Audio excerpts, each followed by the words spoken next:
gesels met Altus Momberg, senior kritieskouer van Sport24 oor die toets op Wanderers. Dis die tweede toets in die reeks van 2. Altus, eerstens praat vinnig oor die eerste toets, die reaksie veral in Australië na die toets verloor op Engeland.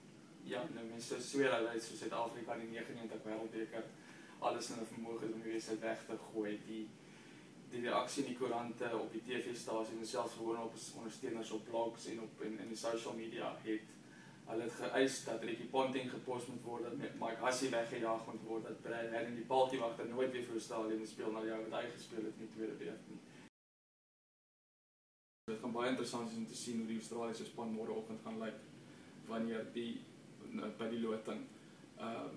Die jong 23-jarige Usman Khawaja sal sy buiging maak in die plek van die beseerde Shane Marsh, maar dit is die enigste kolverandering wat aangebring sal word, omdat hy die enigste reserve kolver in die groep is. Maar dit gaan interessant wees om te sien of die 19-jarige Pat Cummins en of Mitchell Johnson of Cyril se plek gaan inkom.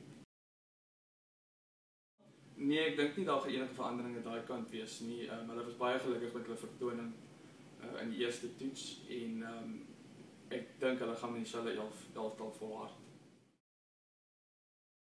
Die Wanderers is altyd 'n blad waar daar hulp is vir die bowlers en ons het al in die verlede gesien waar spanne, ek dink Engeland in die jaar 2000 was dit 2-4 gewees op een stadium. So as dit die dag 'n groen blad is, kan dit verskriklik belangrik wees.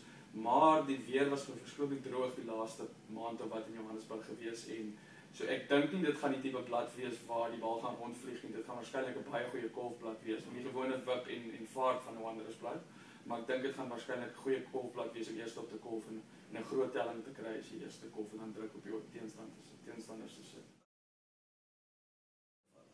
Sri Lanka kom in Desember, vroeg Desember hier aan vir 'n toetsreeks en 'n eendagsreeks.